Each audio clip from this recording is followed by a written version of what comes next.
Good day everyone, I'm Irish R. Solihon and together with my partner, Miss Maybelline Boris, we will discuss the chapter 7, Paris to Berlin. So let's start. So after completing his studies in Madrid, Rizal went to Paris and Germany in order to specialize in ophthalmology. So ophthalmology class, branch niya siya sa medicine nga nag-deal sa mga treatment sa eye disorders. Basta muna na siya. He particularly chose this branch of medicine. So, gipili ni Dr. Jose Rizal because he wanted to cure his mother. So, si Doña Chodora Alonzo is anam nakabulag ang iyahang mata. So, mo niyang reason nga gipili ni Dr. Jose Rizal ang ophthalmology para matambalan ang iyahang mama. Then, Dr. Jose Rizal served as assistant to the famous oculist of Europe.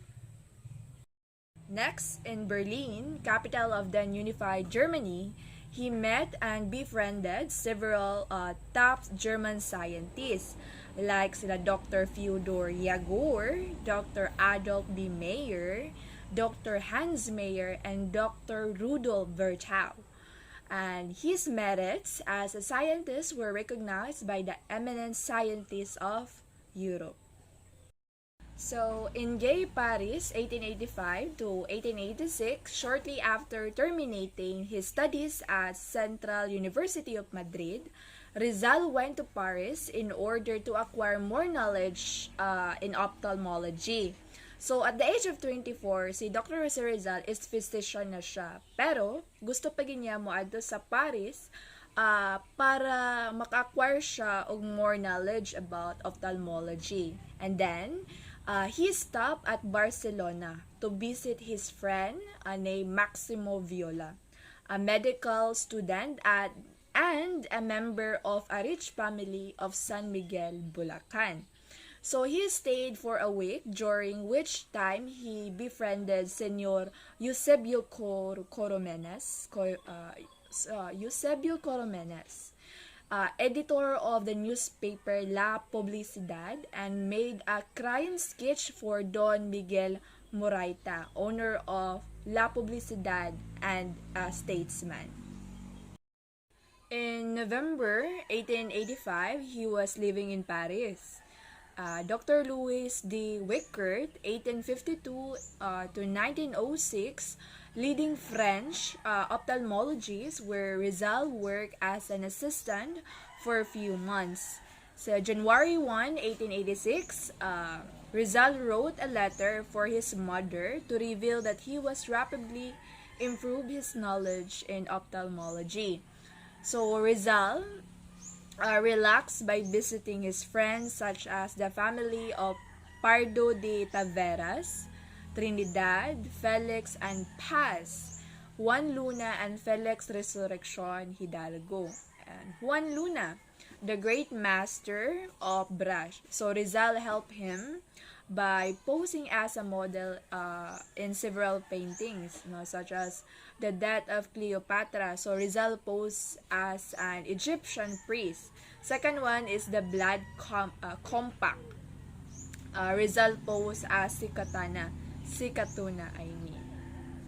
Rizal as a musician. So, unsa man si Dr. Jose Rizal as a musician? So, Rizal had no aptitude for music, and this he admitted. He studied music only because many of his schoolmates at Ateneo were taking music lessons. So, hindi po kagalingan si Dr. Jose Rizal sa music. Although, kilala natin siya bilang magaling sa lahat ng larangan. But, pagdating sa music, hindi siya ganun kasanay. So, nag-aral siya ng lesson sa music kasi gusto rin niyang makisabay sa kanyang mga kaklase that time. So, same karon, no? Like, makarelate po ta kung unsay uso, makisabay ta, di ba? Next is in a letter dated November 78. Ano si 78? 27, libat naman ko. 1878, no? In a letter dated November 27, 1878. Kanasa ko na. he told Enrique Leti that he learned the solfeggio, piano, and voice culture in 1 month and a half. Sana all 1 month and a half, nakabalo na. And sa letter na sinulat ni Dr. Jose Rizal kay Enrique Neti, sinabi niya na you would wish you were in Spain because my voice is like the burying of the asses. So, sinabi ni Dr. Jose Rizal na mas gugustuhin na lang ni Enrique Leti na pumuntang Spain kaysa nga marinig ang kanyang boses. So, ganun niya iniisip na ganun kasama ang kanyang boses. No? Pariharami. Pangit, may kong tingog. So, deny. Charot. But, because of his determination and constant practice, o diba, practice, maura gina siya, mahiman na dayon ka, perfect, charot. So, Rizal became a flutist, no? He was a flutist in various impronto reunions of Filipinos in Paris. Some of his compositions are Alinmang, or in English, Any Race, no? A patriotic song which asserts that any race aspires for freedom. And the second one is La Deportación or Deportation, a sad danza composed in Dapitan during his exile. In historic Heidelberg. So, after acquiring experience as an ophthalmologist in Dr. Wickert's clinic, Rizal reluctantly left gay Paris on February 1, 1886. So, February 3, 1886, he arrived in Heidelberg, a historic city in Germany, famous for its old university and romantic surroundings. So for a short period of time, he lived in a boarding house with some German law students. So these students found out that Dr. Jose Rizal was a good chess player, so that they made him a member of a chess players club. And then Rizal was a good chess player and become a member of a chess players club. Next, to the flowers of Heidelberg. So, after a few days, Jose Rizal transferred sa boarding house nga mas dool sa University of Heidelberg. He was fascinated by the blooming flowers along the cool banks of the Neckar River. So, the light blue, forget-me-not, his favorite flower, I mean. So, April 22, 1886, he wrote a fine poem, A Los Flores de Heidelberg, to the flowers of Heidelberg. So, sa sobra niya ka dabighani siya sa bulak, no? Gihimuan to niya og tula. Next, with Pastor Olmer at Wilhelmsfield. So, Wilhelmsfield, where Rizal spent a 3-month summer vacation. So, ang Wilhelmsfield, isang lugar, it is a mountainous village near Heidelberg. So, Protestant pastor, Dr. Karl Olmer, where Rizal's stay at the vicarage of their house, and who became his good friend and admirer. So, May 29, 1887, Rizal wrote from Munich or Muchen to Friedrich or Fritz, son of Pastor Olmer. Sa sulat ni Dr. Jose Rizal, pinahayag niya ang kung gaano niya kahinahangaan ang kabutihan na mayroon ang pastor na si Karl Olmer. Next, first letter to Blumentritt. So, July 31, 1886, Rizal wrote his first letter in German to Professor Ferdinand Blumentritt, director of the Ateneo Les Mérites, Austria.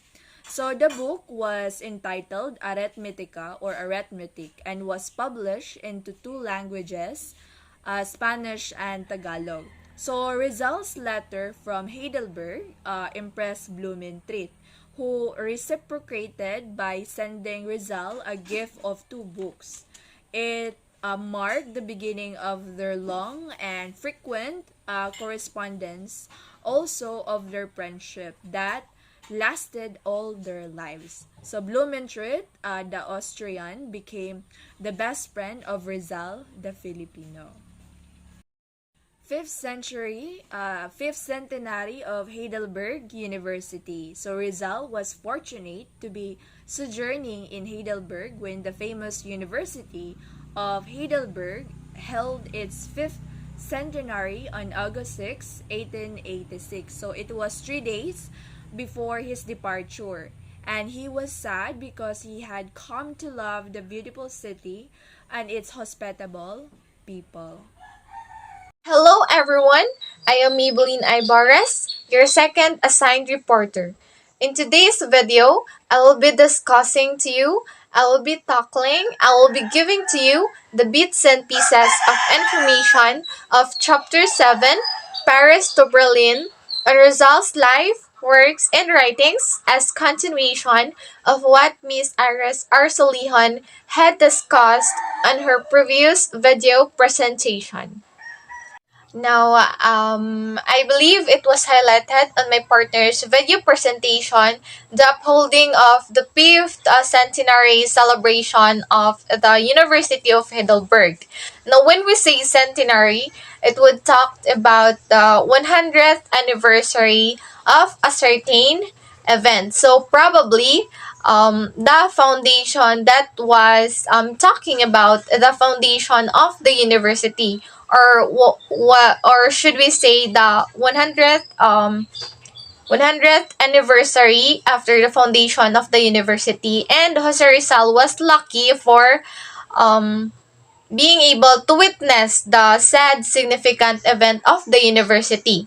Now after that, we will be exploring as Jose Rizal took his adventure in Leipzig and Dresden.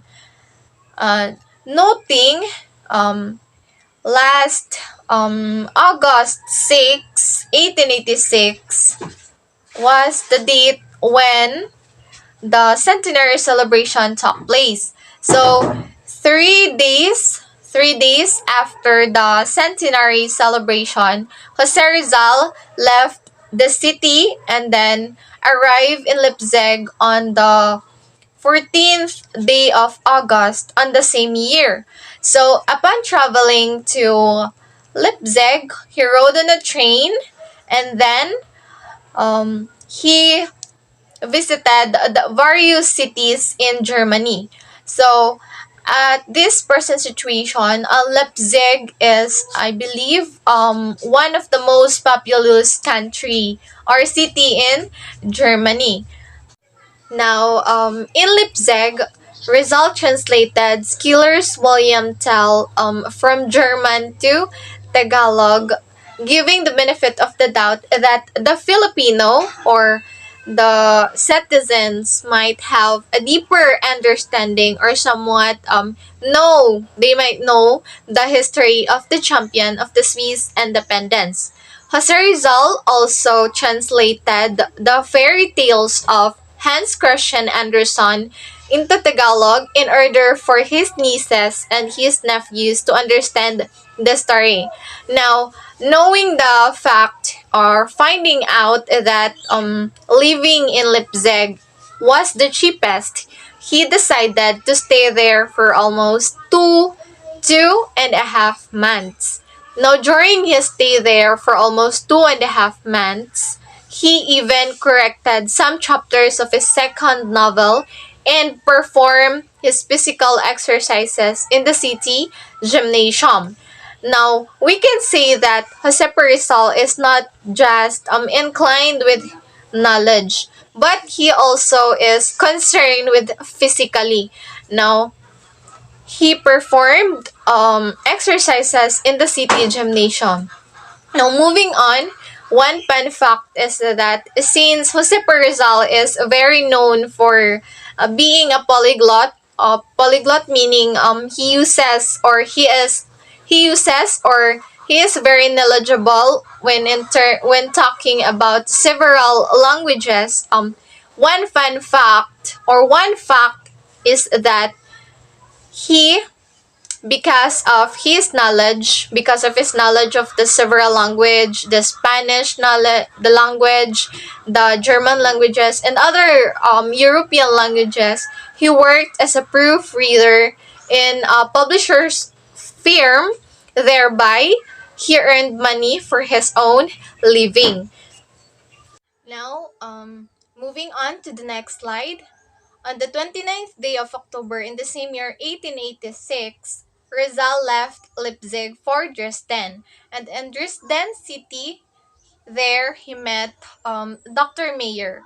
Dr. Adolf B. Mayer rings the bell because he was great and famous director of the Anthropological and Ethnological Museum. Now, when we say anthropological and ethnological museum, it would be probably talking about the field where they study about the context, bibliographies, and the later times of our history of or somewhat the important happenings in the past. Now, moving on, Dr. Jose Rizal stayed in Dresden City for just 2 days, and in the morning of November 1, he left Dresden by train, reaching Berlin in the morning. According to the book that we have used, it was said that Jose Rizal was enchanted by Berlin because of its scientific atmosphere. Not just that, what mesmerized him the most was the absence of somewhat praise prejudice. Now, praise prejudice, from the word itself, it would probably be related to giving adverse opinion without just grounds and sufficient knowledge of a certain topic. So much for that. In the city, he came in contact with great scientists. So in the very first time, he met Dr. Theodor Hager. Theodor Hager was a famous German scientist, a traveler, and the author of the Travels in the Philippines. Also met there Dr. Hans Virchow, who is the professor of descriptive anatomy, as well as Dr. Rudolf Virchow, who is a German anthropologist. He also met there Dr. W. Jost, who is a noted German geographer. Now, fortunately, he also met there Dr. Karl Ernst Queger, who is a famous German ophthalmologist where Jose Rizal worked in his clinic. Now, undoubtedly, because of the somewhat very witty personality of Jose Rizal, because of his knowledge in almost all facets of life, in almost all fields, he became a member of the Ethnological Society, Anthropological Society, and Geographical Society of Berlin. It was noted that there are 5 reasons why Rizal lived in Germany. The first one is to gain further knowledge of ophthalmology. Now, we all know the fact that Jose Rizal became an ophthalmologist because of his personal reason. Why is that? Because he wanted to treat his mother's ailment. He wanted to treat his mother's blindness. Now, the second reason is that he wanted to further his studies about science and languages. As we can see in the previous discussion, he came in contact with great scientists of Germany, as well as he had translated a lot of somewhat stories or that he used to translate into Tagalog for him to be able to further his knowledge when talking about languages. Now, the third one is he want to observe the political and economic conditions of the German nation. The first one is to somewhat meet or associate with the famous German scientists and scholars. And the last one is the fifth reason why he stayed in Germany is he want to publish his novel No Limit Tangere. Now moving on, in addition to Serzal's life in Berlin, I have mentioned earlier that he worked in a clinic. He worked as an assistant in the clinic of Dr. Um, Karl Ernest Queger, whom is a German ophthalmologist. During daytime, he would work there in the clinic, but during nighttime, he would attend lectures in the University of Berlin. Now, flashed in your screen is a picture of a woman. This woman played a somewhat significant role in the life of Jose Rizal during his time. She is Madame Lucy Curdoli. Madame Lucy Curdoli is a French professor and he became Jose's professor in the university. He took private lessons in French because he wanted to master the idiomatic intricacies of French languages. Um, he took the opportunity because he wanted to learn French language in order for him to be able to write using French language as well as translate it into Spanish. Now, what are Rizal's sentiments on German women? On March 11, and the same year, 1886, Jose Rizal wrote a letter addressed to his sister Trinidad, expressing with high regard and admiration for the German womanhood. Now, what did Jose Rizal said about the German women? German women are said to be serious, diligent, educated, and friendly, but in comparison to the Spanish women, Jose Rizal said that they were somewhat gossipy, or when we use the term gossipy in our context, in our present context, they would be called as the marites. They are having casual conversation or reports about other people. Besides being gossipy, Spanish women are said to be frivolous, or they are not serious, or they are not having they are not taking seriously the purpose and the value of life. Gossipy, frivolous, and um, somewhat quarrelsome, or in our layman's term, scandalosa. Um, Jose Rizal also said that he got dismayed because of the women in the Philippines, or the Filipinas were very much focused on how they dress rather than that of how much they know. He also explained his high admiration to the humans, to the Filipinas, who because of their manners, devotion, and hospitality of the women, especially those who are living in the provinces, in the rural places, He also added that if only he can cultivate the intellect of this woman, he by somewhat education, or intense education, he would have done, but unfortunately he can. At the end of the letter, he have said that he advised his sister Trinidad to learn, read since he was still young.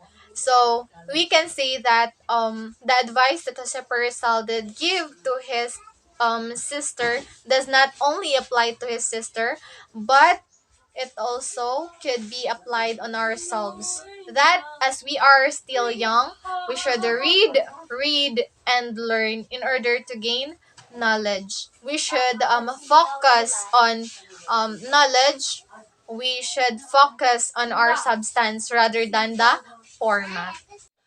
Talking about women, there were at least 9 women linked with Josepa Rizal. But I'll just be having somewhat a run through because I believe the next reporters will be talking about this topic. So I'll be mentioning the nine women. The first one is as you can see in the picture is Sigunda Katigbak. The next is Leonor Valenzuela, Leonor Rivera, Consuelo Artiga, Ossie San, Gertrude BK, Nellie Bastid, Suzanne Jacoby, and Josephine Bracken. So these women are said to be or these women might have been beguiled because of his intelligence, wit, and charm. So yes, as we can see, Jose Rizal himself is a man with wit, charm, and intelligence. Now, aside from the German women, Josep Rizal also admired the German customs, which he observed very well. The Christmas customs of the German delighted him the most. But in one side, one interesting custom that caught Josep Rizal's attention is when self introduction of strangers or guests went into a social gathering. Now, according to the code of etiquette, so they have the what we call the code of German code of etiquette that when into a social gathering, you it is a bad manner of the guest if you remain aloof and wait for the host or the hostess to begin with their self introduction. So it is one common sense or it is an initiative for you as a guest to introduce yourself rather than waiting for the host to introduce themselves first. We're almost on to the last slide of chapter 7. Um, this is considered to be Rizal's darkest winter in Berlin, the winter of 1886. Yes, because no money arrived from Calamba, he suffered from poverty. There was no proper nourishment. He starved in Berlin. He suffered from winter cold that caused his health to get down.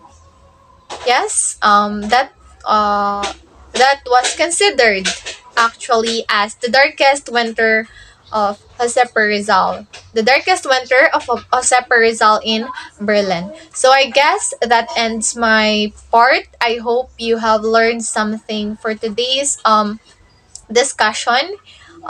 Thank you and goodbye.